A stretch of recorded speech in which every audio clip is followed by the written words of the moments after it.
The stagecoach rattled to a stop in front of the dusty main street of Snake River, Wyoming Territory, kicking up a cloud that momentarily obscured the late afternoon sun. Grace Sullivan clutched her worn carpetbag tightly, her knuckles white with nervous anticipation as she peered through the grimy window. This was it, the moment she had traveled over 2,000 miles for, leaving behind everything familiar in Boston to marry a man she had never met. It was 1878, and at 32 years of age, Grace had long since resigned herself to spinsterhood back east. The advertisement in the newspaper had seemed like divine providence. Hard-working rancher seeks God-fearing woman for marriage and companionship. Age and appearance secondary to character and willingness to build a life together. She had responded with a carefully worded letter, attaching a daguerreotype taken 5 years prior. The correspondence that followed had given her hope, but she had been careful not to mention her exact age. "Snake River," the driver called out, opening the stagecoach door. "End of the line, folks." Grace stepped down carefully, smoothing her travel-worn navy blue dress. The small frontier town stretched before her, a single main street lined with wooden buildings, a saloon, general store, and what appeared to be a small church at the far end. It was nothing like Boston, but it represented something Boston could never give her: a chance at love, family, and purpose.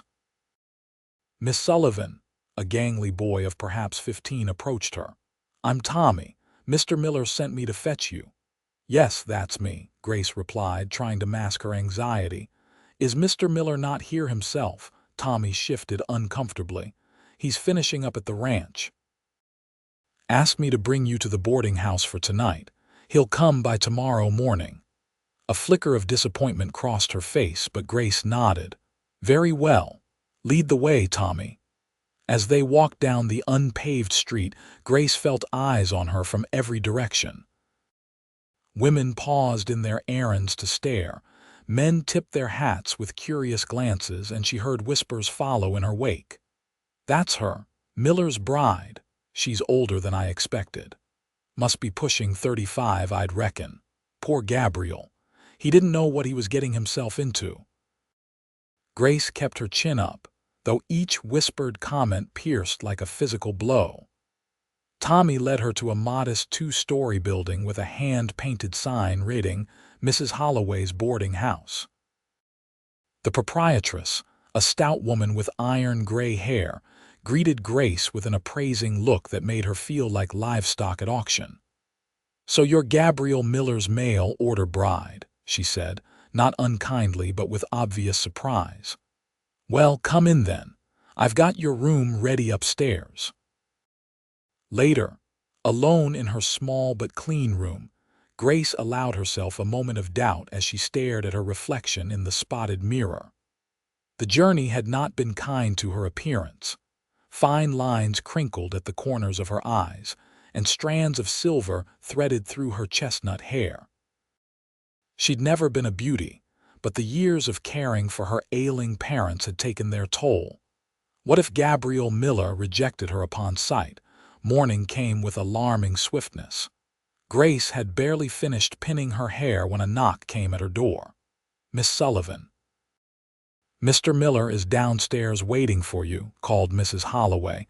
Grace's heart hammered in her chest. This was the moment. Would he be disappointed? Would he send her back east in shame? She smoothed her best dress, a deep green that brought out her eyes, and made her way downstairs with measured steps.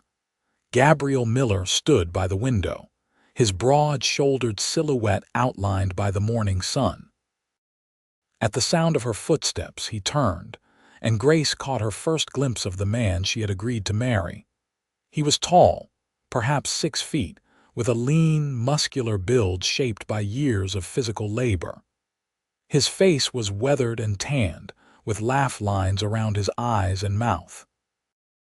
Sun-bleached sandy hair peeked out from under his hat, and a neatly trimmed beard framed a strong jaw. He appeared to be in his late 30s, and when his blue eyes met hers, they widened slightly. For a moment, nobody spoke. Mrs. Holloway hovered nearby, clearly intending to witness the first meeting. Several other boarders lingered over their breakfast, watching the scene unfold with undisguised interest. Gabriel removed his hat, revealing more of that sandy hair. "Miss Sullivan," he said, his voice deep but gentle. "I'm Gabriel Miller. It's a pleasure to finally meet you in person." "Mr. Miller," Grace replied, extending her hand, fighting to keep it steady. "The pleasure is mine." He took her hand, and she was surprised by the gentleness of his calloused grip. His eyes studied her face, and Grace waited for the flash of disappointment she had braced herself for. Instead, he smiled, a genuine smile that reached his eyes. "You look just as lovely as your letters suggested." Before Grace could respond, Mrs. Holloway interjected, "Well now, I'll have Betsy bring some coffee for you both. You must have plenty to discuss." They sat in the small parlor, awkward silence hanging between them until their coffee arrived. Gabriel cleared his throat. "I hope your journey wasn't too difficult." "It's a long way from Boston." "It was. Educational," Grace replied with a small smile. "I've never seen such vast open spaces before. It's quite beautiful in its own way." Gabriel nodded. "It grows on you." "My ranch is about 5 miles outside of town. It's not much yet, but I've got good grazing land and a sturdy house. I built it myself these past 2 years." "It sounds wonderful," Grace said, meaning it. Gabriel seemed to be studying her, and she fought the urge to touch her hair self-consciously. Finally, he spoke again. "Miss Sullivan." "Grace, there's something I need to address. I've heard some talk around town already." Grace's stomach tightened. Here it came, the polite rejection, the disappointment. "People here, they have certain expectations about mail-order brides," he continued. "They expected I'd send for someone younger." Grace set her coffee cup down, her hands trembling slightly. "Mr. Miller, I understand if I'm not what you were expecting. I should have been more forthright about my age in my letters."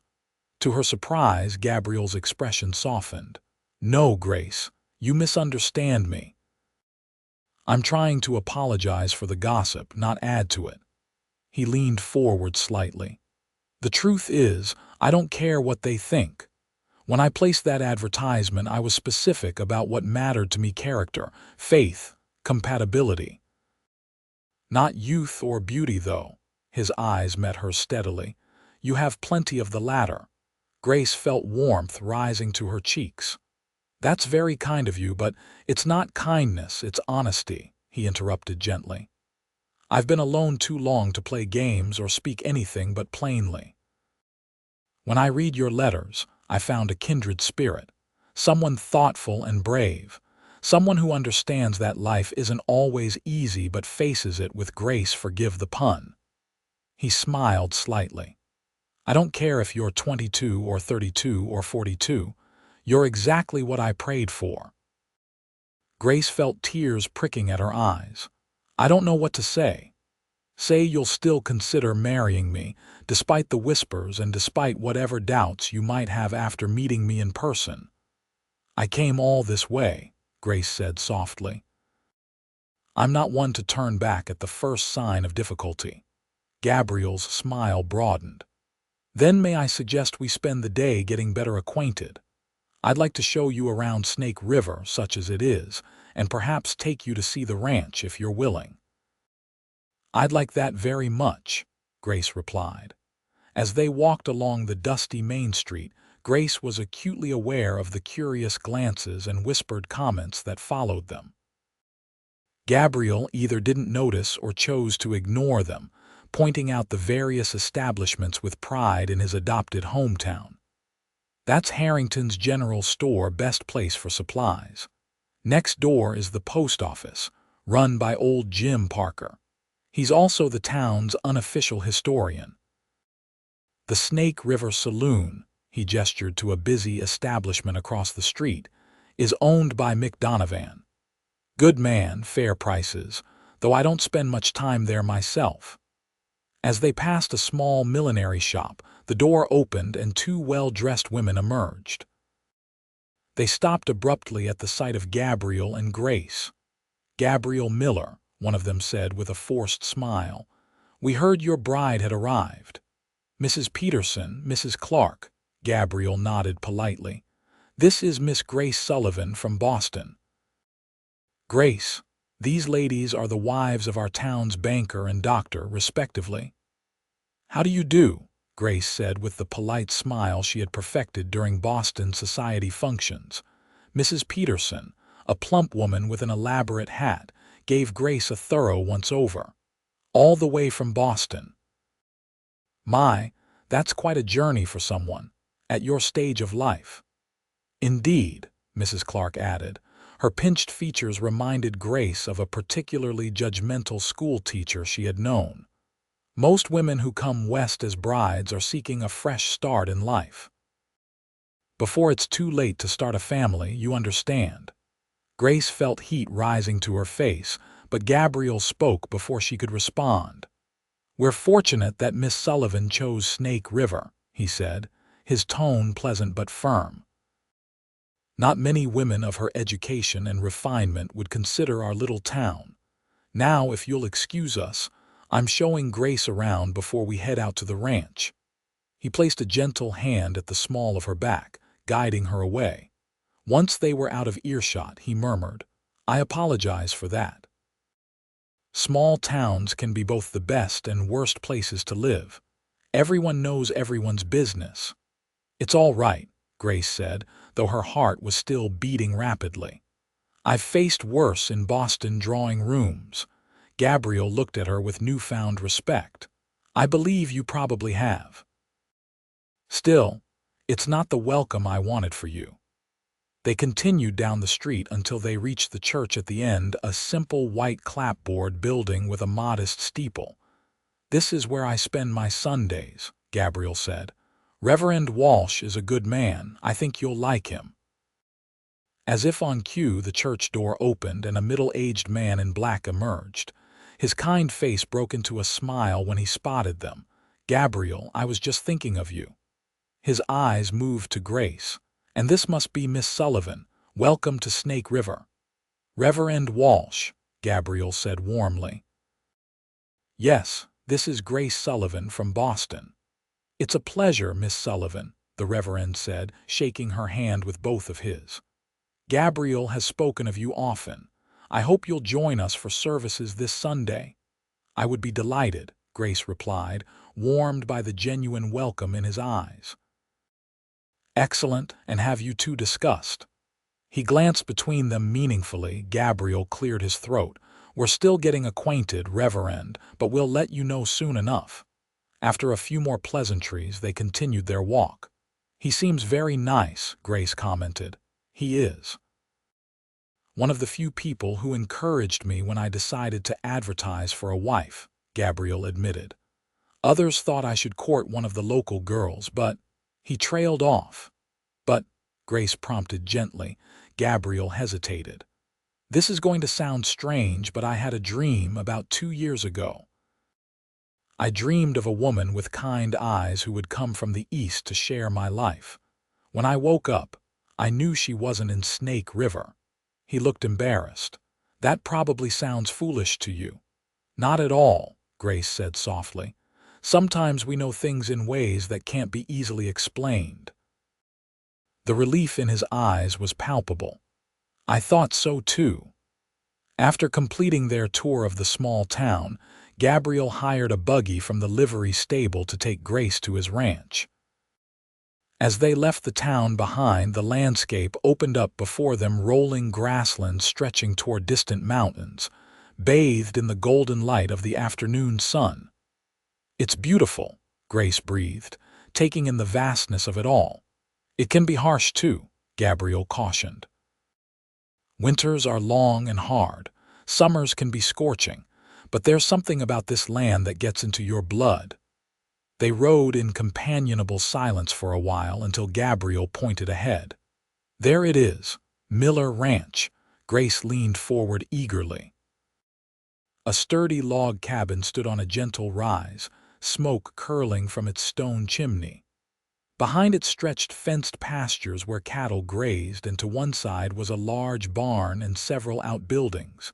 It wasn't grand, but it spoke of honest work and care. "Oh," she said softly, "it's lovely."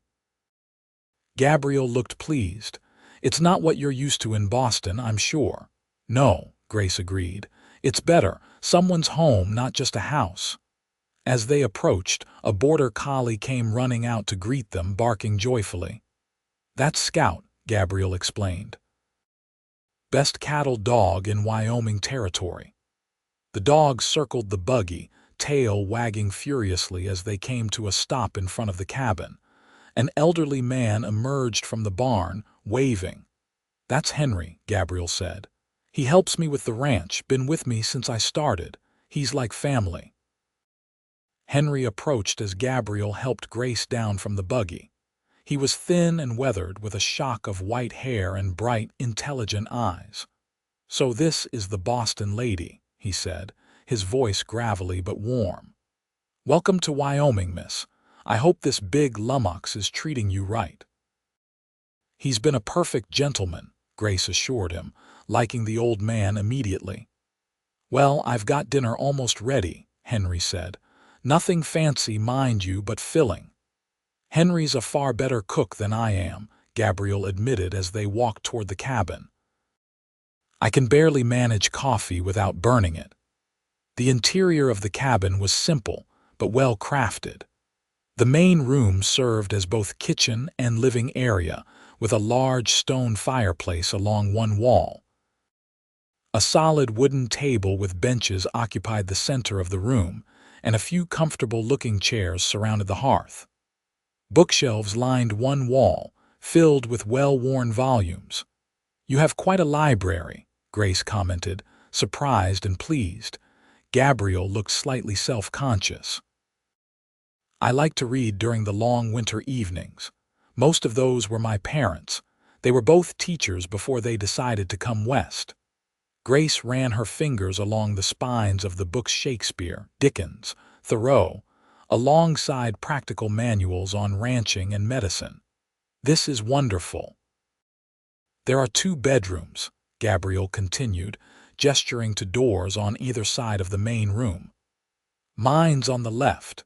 The one on the right would be yours. Henry stays in the small cabin behind the barn." He was showing her that he didn't presume anything, Grace realized, touched by his consideration. Dinner was simple but delicious: venison stew, fresh bread, and apple preserves. Henry kept the conversation flowing with stories about the early days of the ranch and the characters in Snake River. Grace found herself laughing more than she had in years. As the afternoon waned into evening, Gabriel drove her back to town. The air between them had changed, grown more comfortable yet charged with potential. "Will you have dinner with me tomorrow?" he asked as they reached Mrs. Holloway's boarding house. "There's a small restaurant in town, nothing fancy, but the food is good." "I would like that," Grace replied. He helped her down from the buggy, holding her hand a moment longer than necessary. "Thank you for today, Grace, for giving me us a chance." "Thank you for not being disappointed," she said softly. His eyes held hers. "How could I be? You're better than I dared hope for." That night, as Grace prepared for bed, she felt a lightness she hadn't experienced in years. Gabriel Miller was nothing like she had imagined, yet everything she had hoped for: kind, intelligent, hardworking. And most importantly, he saw her for who she was, not just her age or appearance. The next evening, dinner at the small restaurant confirmed her growing feelings. Gabriel was attentive and genuinely interested in her thoughts and experiences. He listened as she spoke of her life in Boston, caring for her parents through their long illnesses, teaching at the girls' school to support them, and finally, after their passing, finding herself alone with nothing to keep her in the city. "It must have taken courage to answer my advertisement," he said. Perhaps, Grace acknowledged. But staying where I was, living half a life, would have required a different kind of courage that I simply didn't possess. Their conversation was interrupted when the restaurant door opened, and a well-dressed man entered with the two women Grace had met earlier, Mrs. Peterson and Mrs. Clark, along with their husbands. "Gabriel," the taller man said, approaching their table. "We heard you were dining here tonight." Gabriel stood. "Dr. Clark, Mr. Peterson, ladies, this is Miss Sullivan." "We've met," Mrs. Peterson said with a thin smile. "How are you finding our little town, Miss Sullivan?" "Everyone has been very welcoming," Grace replied diplomatically. Dr. Clark cleared his throat. "Gabriel, might I have a word about that matter we discussed last week?" Gabriel hesitated, looking at Grace apologetically. "If you'll excuse me for a moment." As soon as the men stepped away, the women closed ranks. Mrs. Clark leaned in. "Miss Sullivan, I feel it's only right to speak plainly. Gabriel Miller is one of our town's most eligible men. Many mothers with daughters of appropriate age had hopes for him." "What Mrs. Clark means," Mrs. Peterson added, "is that you should know what you're getting into. Snake River is a harsh place for a woman no longer in her youth. Childbearing is dangerous here, far from proper medical care, and a rancher's wife must work from dawn till dusk. It's not like Boston society." "I'm well aware of what frontier life entails," Grace replied evenly. "I've never shied away from hard work. But can you give him children, Mrs. Clark asked bluntly. "That's what every man wants, especially out here where they need sons to help with the ranch." Grace felt her cheeks burn, but she maintained her composure. "I believe that's a matter between Mr. Miller and myself. We're only thinking of Gabriel," Mrs. Peterson insisted. "He's a good man who deserves a good woman," Gabriel's voice cut in as he returned to the table. His expression was pleasant, but his eyes were hard as flint. "Which is exactly what he's found. Ladies, I believe your husbands are waiting." The women retreated, leaving an uncomfortable silence in their wake. Gabriel reclaimed his seat, his jaw tight. "I'm sorry about that," he said quietly. "There's no excuse for such rudeness." "It's all right," Grace assured him, though the women's words had stung more than she wanted to admit. "They're concerned for your welfare in their way." "No," Gabriel shook his head firmly. "They're concerned with what they think is proper. There's a difference." He reached across the table, tentatively taking her hand. "Grace, I want to be clear about something. When I placed that advertisement, I wasn't looking for a young bride to bear me a dozen children. I was looking for a partner, someone to share my life with the good and the bad." "And children?" Grace asked softly. "You never mentioned them in your letters." Gabriel's expression softened. "I like children. I'd be blessed to have them. But I'm 39 years old, Grace. I've lived long enough to know that family comes in many forms. If God grants us children, I'll be grateful. If not, I'll still be grateful for you." Grace felt tears threatening and blinked them back. "Thank you for saying that. It's only the truth." His thumb stroked the back of her hand. "Now, shall we finish our dinner and forget those busybodies?" The days that followed fell into a pleasant rhythm. Gabriel would come to town in the mornings, and they would spend the day together, sometimes at his ranch, sometimes exploring the area around Snake River. They visited the trading post run by a friendly Shoshone family, rode along the actual Snake River that gave the town its name, and gradually learned each other's histories, preferences, and dreams. Grace met more of the townspeople, finding that while some shared the Peterson-Clark attitude, many more were welcoming and kind, particularly once they saw how happy Gabriel seemed in her company. On Sunday, they attended services together at Reverend Walsh's church. Grace was aware of the stares and whispers as they entered, but Gabriel's steady presence beside her gave her strength. After the service, Several women approached her, introducing themselves and inviting her to join their quilting circle.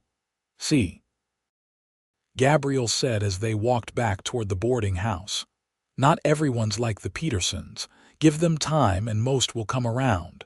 "And if they don't?" Grace asked. Gabriel stopped walking and turned to face her. "Then they don't. Their approval isn't what matters to me, Grace." As they reached the boarding house, Gabriel seemed uncharacteristically nervous. "Grace, I was wondering if— that is, I hoped you might join me for a picnic tomorrow. There's a spot I'd like to show you."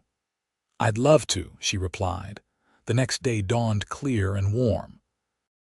Gabriel arrived with a picnic basket and a sparkle in his eyes that made Grace's heart beat faster. They rode in comfortable silence out of town, following a trail that wound through a stand of cottonwood trees until it opened onto a small, hidden meadow beside a creek.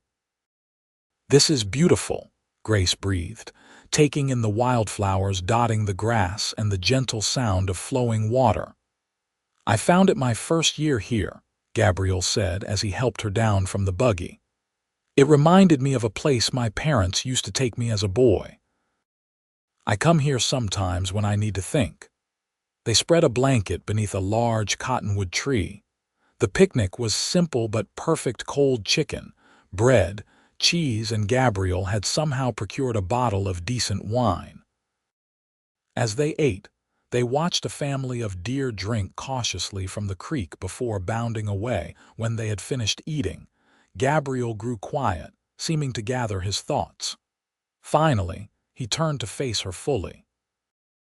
"Grace, we've known each other only a short time, but I feel like I've been waiting for you my whole life. These past days have been the happiest I can remember." Grace's breath caught in her throat. "For me as well, Gabriel. I know this is sudden and you have every right to ask for more time," he continued, "but I also know my own mind and heart." He reached into his pocket and pulled out a small box. "This was my mother's. I'd be honored if you would wear it."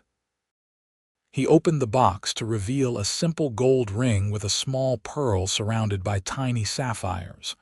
It was delicate, elegant, and clearly cherished. "Gabriel," she whispered, "Grace Sullivan, will you marry me? Not because of an advertisement or letters, but because I've come to care for you deeply in the time we've known each other. I promise to be a good husband, to respect you as my equal partner, and to build a life together that brings us both joy." Tears filled Grace's eyes. "Yes," she said simply. "Yes, I will marry you."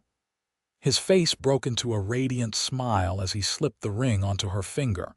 It fit perfectly, as if it had been made for her. Gabriel leaned forward slowly, giving her time to pull away if she wished. Instead, Grace met him halfway. Their first kiss was gentle, tentative, a promise of things to come. When they parted, Gabriel rested his forehead against hers. "I never expected this," he said softly. "When I sent that advertisement, I hoped for compatibility, respect. I never dared hope for love. Is that what this is?" Grace asked, her heart pounding. "I believe it is," Gabriel replied. "The beginning of it, at least. The rest we'll discover together." They agreed to a short engagement, just 3 weeks, time enough for banns to be read and for Grace to prepare. Word of their engagement spread quickly through Snake River, meeting with mixed reactions. Some, like Reverend Walsh and Henry, were genuinely delighted. Others, the Petersons and Clarks among them, made their disapproval known through pointed remarks and cool attitudes. Grace found unexpected allies among the town's less respectable women. Sadie Johnson, who ran the town's only restaurant, took her under her wing, offering practical advice about frontier housekeeping. Mary Two Rivers, the half-Shoshone wife of the trading post owner, showed her which local plants could be used for medicine and cooking. A week before the wedding, Gabriel invited Grace to dinner at the ranch. When she arrived, she found the cabin transformed. A new curtain hung in the window, The table was set with what appeared to be Gabriel's best dishes, and a vase of wildflowers stood as a centerpiece. "Henry's staying in town tonight," Gabriel explained as he took her cloak. "I wanted us to have dinner alone to talk about practical matters." They discussed the wedding plans over Henry's excellent beef stew. Reverend Walsh would perform the ceremony at the church, followed by a small reception at Sadie's restaurant for those who wished to attend. "I've been thinking," Gabriel said as they sat by the fire after dinner, "about this house." "What about it?" Grace asked. "I built it when I was alone with only my needs in mind. I'd like to add to it a proper parlor, perhaps, and a bigger kitchen." He hesitated. "And maybe a room for the future." Grace understood what he meant, a nursery. "I'd like that," she said softly. "But Gabriel, you should know. At my age, children might not come easily or at all." He took her hand. "I meant what I said before. If we're blessed with children, wonderful. If not, we'll still have a full life together." Grace hesitated, then spoke the fear that had been growing in her mind. "What about 10 years from now? 20? I'll be older while you'll still be in your prime." Gabriel's expression grew serious. "Grace, do you know why I never married before? I watched my parents' marriage 40 years they were together. They grew old together, and the love between them only deepened with time. I decided long ago I wouldn't settle for less." He squeezed her hand. "When I look at you, I don't see age. I see the woman who will sit across from me at breakfast for the next 30 years. The woman who will help me build this ranch, who will share books with me by the fire, who will stand beside me through whatever life brings." Tears spilled onto Grace's cheeks. "You have a gift with words, Gabriel Miller. Only when they come from the heart." He leaned in, kissing her with growing confidence, his arms drawing her closer. When they parted, both a little breathless, Gabriel rested his forehead against hers. 11 more days," he murmured. "Then you'll be Mrs. Miller, and we won't have to say goodnight." On the morning of their wedding day, Grace woke to a knock on her boarding house door. She opened it to find Mary Two Rivers holding a large package. "From the women," Mary said simply. "For your day." Inside the package, Grace found a beautiful wedding dress, ivory satin with delicate lace trim. A note explained that it had been a community effort. Fabric from the general store, sewing by several women who had taken Grace's measurements by eye during church socials. Lace contributed from Mrs. Holloway's own wedding dress. "But some of these women barely know me," Grace said, astonished. Mary smiled. "They know enough. They see how Gabriel looks at you, how you've brought light back to his eyes. That's enough for them." Later, as Grace walked down the aisle of the small church on Reverend Walsh's arm, standing in for her deceased father, she saw only Gabriel, waiting for her with wonder in his eyes. The church was surprisingly full, not just with their closest acquaintances, but with many townspeople Grace had only met in passing. "Dearly beloved," Reverend Walsh began, his voice warm with genuine pleasure. "We are gathered here today to join this man and this woman in holy matrimony." Their vows were traditional but spoken with deep sincerity.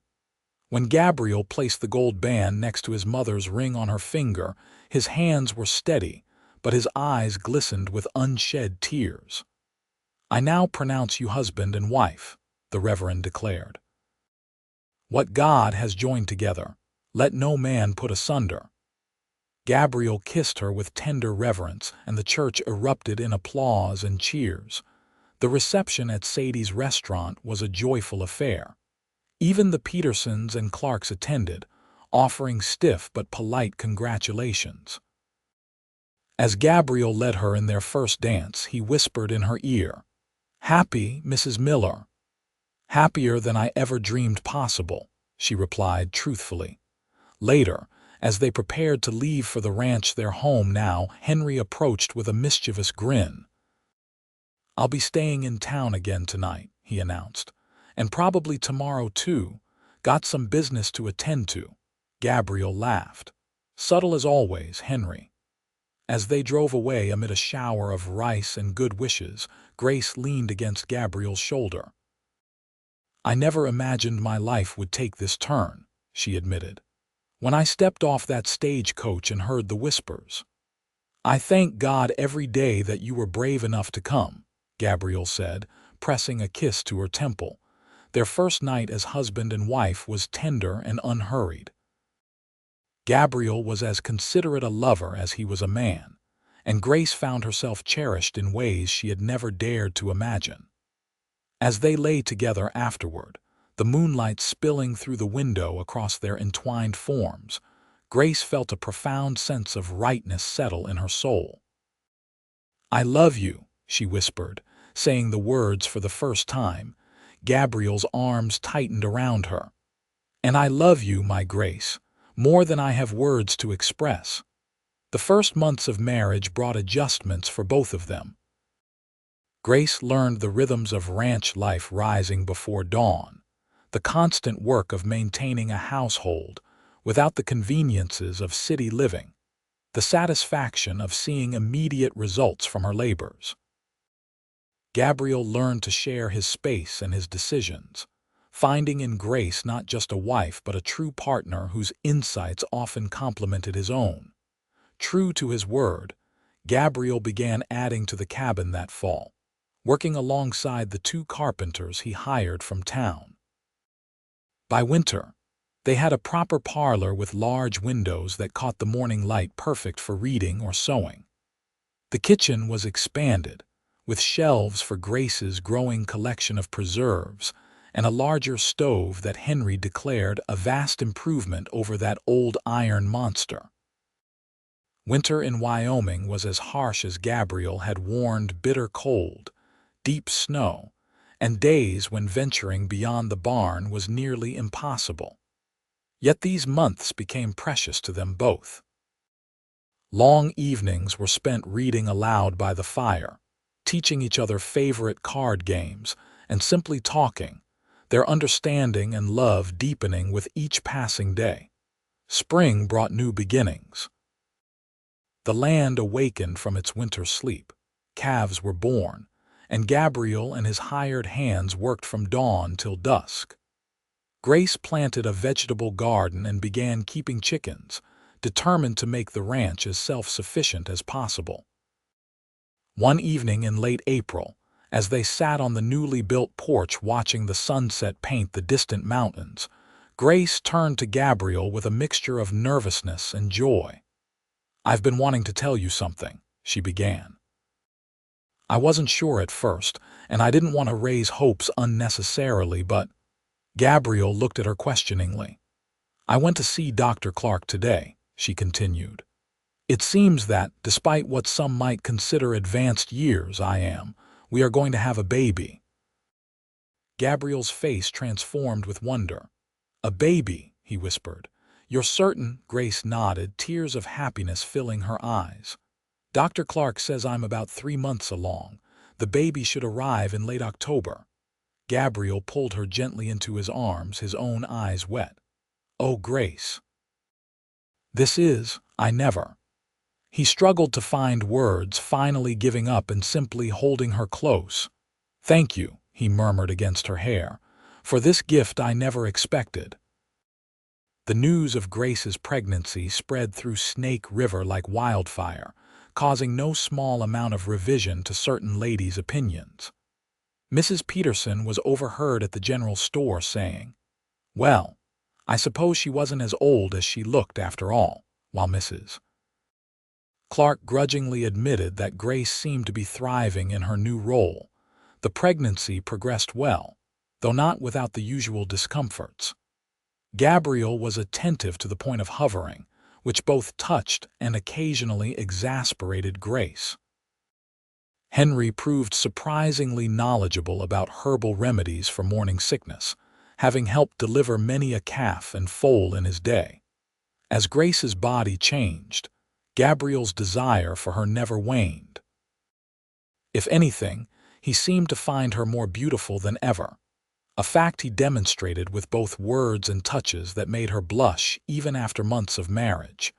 The baby was due in late October, but Wyoming weather had other plans. An early snowstorm blew in on October 15th, cutting off the roads to town. When Grace's labor began that evening, Gabriel sent Henry to fetch Dr. Clark, but both knew the doctor might not make it through the snow in time. "Don't worry," Henry assured Gabriel as he prepared to leave. "Women have been having babies without doctors since the beginning of time. Your Grace is strong." The labor was long and difficult. Gabriel stayed by Grace's side throughout, holding her hand, wiping her brow, murmuring encouragement as she worked to bring their child into the world.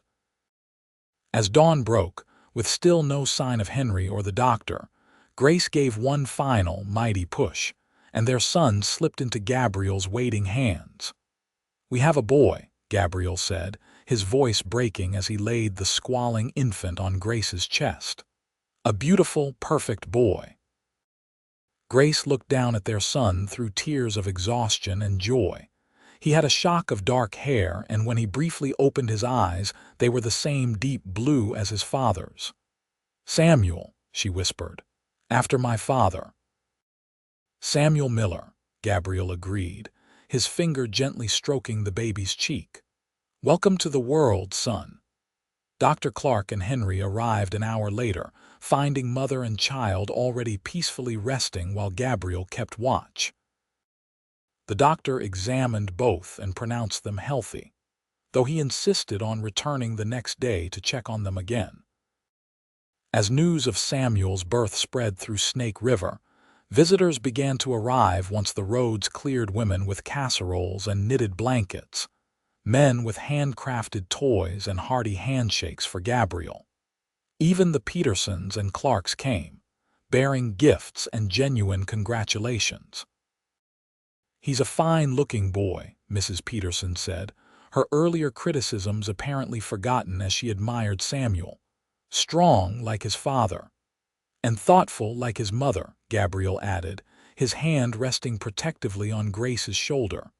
"We're blessed." The years that followed brought more blessings and challenges. Samuel grew into a sturdy, curious boy with his father's love of the outdoors and his mother's love of books. When he was 3, he was joined by a sister, Emily, who arrived with considerably less drama than her brother but twice the determination. The Miller Ranch prospered under Gabriel and Grace's joint stewardship. They added more cattle, then sheep, and finally horses, developing a reputation for quality stock throughout the territory. The cabin expanded again to accommodate their growing family, and eventually became a proper house, though they kept the original main room with its stone fireplace exactly as it had been when Grace first arrived. In the spring of Samuel's 5th year, Gabriel took Grace back to their special meadow for a picnic. As they watched their children playing by the creek, Samuel attempting to catch frogs while Emily toddled after him on chubby legs, Gabriel turned to his wife. "7 years ago, I placed an advertisement for a bride," he said, taking her hand. "I hoped for compatibility, perhaps friendship. I never imagined I would find the love of my life, the mother of my children, the partner of my soul." Grace, now approaching 40 but more beautiful than ever in Gabriel's eyes, squeezed his hand. "And I never imagined that stepping off that stagecoach into a town full of whispers would lead me here to this life, these children, this love." Gabriel leaned in to kiss her, still marveling that this remarkable woman had chosen him.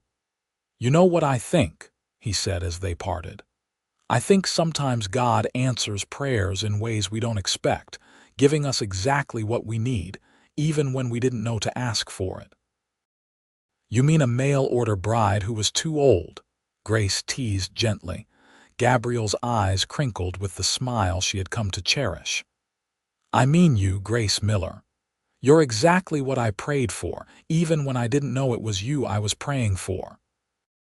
As the afternoon sun bathed the meadow in golden light, their children's laughter mingling with the song of meadowlarks and the gentle murmur of the creek, Grace rested her head on her husband's shoulder. The whispers of Snake River had long since faded, replaced by the deep certainty that she was exactly where she was meant to be, with the man she was meant to love, building the life they were meant to share. And that, she knew with absolute certainty, was worth every mile of the journey, every whisper behind her back, every moment of doubt. For in Gabriel's arms she had found not just a husband but a home for her heart. As the years continued to pass, the Miller family became one of the most respected in Snake River. By 1888, their ranch had grown to over 500 acres, with a reputation that extended throughout Wyoming Territory and beyond. Gabriel and Grace worked side by side, his strength and her intelligence combining to build something neither could have achieved alone. Samuel, now 10, showed all the signs of becoming a fine rancher like his father, with a natural way with animals and a strong sense of responsibility. Emily at 7 was already showing academic promise, devouring books at a rate that astonished her teacher at the small schoolhouse in town. Their family had expanded once more when Grace, at 40, had surprised everyone including herself by giving birth to twins, Joshua and Rebecca. Now 3 years old, the twins were bundles of energy who kept the entire household on their toes. Grace had also found her own calling beyond the ranch. Drawing on her experience as a teacher in Boston, she began holding reading classes for the children of ranch hands and neighboring homesteads who couldn't attend the town school regularly. What started as informal lessons around her kitchen table grew into a small schoolroom built on their property, where Grace taught 3 days a week. "You're changing lives," Gabriel told her proudly after watching her with her students. "Those children would never have these opportunities without you." "We're changing lives together," Grace corrected him. "Your generosity makes this possible." It wasn't always easy. The twins' birth had been difficult, leaving Grace weakened for months afterward. The harsh winter of 1886–87 had decimated cattle herds throughout the territory, forcing them to start almost from scratch. And there had been the fire in 1885 that destroyed their barn and nearly reached the house, stopped only by the heroic efforts of Gabriel, Henry, and neighbors who rode through the night to help. Through it all, their partnership never wavered. They faced each challenge together, finding strength in their commitment and joy in their shared life. In the spring of 1890, as Wyoming prepared to become the 44th state, Gabriel and Grace celebrated their 12th wedding anniversary. Henry, now in his 70s but still spry, organized a surprise party at the ranch, inviting friends and neighbors from miles around. "A toast," Reverend Walsh announced, raising his glass as everyone gathered in the yard where tables had been set up under string lanterns. "To Gabriel and Grace Miller, who have shown us all what it means to build a life of purpose, love, and faith. May God continue to bless you and your beautiful family." Later that evening, as the celebration continued around them, Gabriel led Grace away from the crowd to the quiet of their garden. "I have something for you," he said, pulling a small package from his pocket. Grace unwrapped it to find a locket containing miniature portraits of their 4 children. "Gabriel, it's beautiful," she breathed. "Open the other side," he urged. She did, finding a tiny folded paper. Carefully extracting it, she opened it to read, "To my Grace, who came west as a stranger and became my heart's home. 12 years ago, you were exactly what I prayed for. Today, you are more than I ever dared dream. All my love always, Gabriel." Tears filled her eyes as she looked up at her husband. At 51, his sandy hair was now liberally streaked with silver, and the laugh lines around his eyes had deepened, but his gaze still held the same warmth and steadiness that had first captured her heart. "I love you," she said simply, reaching up to touch his cheek. "More today than yesterday, less than tomorrow." Gabriel's arms encircled her, drawing her close. "When I placed that advertisement all those years ago, people thought I was a fool. They couldn't understand what I was looking for." His lips brushed her forehead. "But I knew somehow that you were out there. And when you stepped off that stagecoach, despite what anyone else saw or said, I recognized you immediately." "As what?" Grace asked softly. Gabriel's smile was tender. "As my answered prayer." As they rejoined their celebration, surrounded by their children, friends, and the life they had built together, Grace felt a profound sense of gratitude. The journey that had begun with an advertisement and a stagecoach ride had led her here to a love that had only deepened with time, to children who brought her daily joy, to work that fulfilled her, and to a community that had long since embraced her as one of their own. The whispers that had followed her arrival in Snake River were long forgotten, replaced by the respect and affection of those who had come to know her. What remained was the truth that Gabriel had seen from the beginning, that love recognizes no boundaries of age or circumstance, that true partnership transcends conventional expectations, and that sometimes the most precious gifts arrive in unexpected packages. As the lanterns glowed against the darkening Wyoming sky and their friends and neighbors raised their glasses in celebration of their years together, Gabriel and Grace exchanged a look of perfect understanding. They had been exactly what each other needed: an answered prayer in human form, arriving at precisely the right moment to begin a journey neither could have imagined, but both had somehow always been seeking. And in that knowledge was their greatest blessing of all.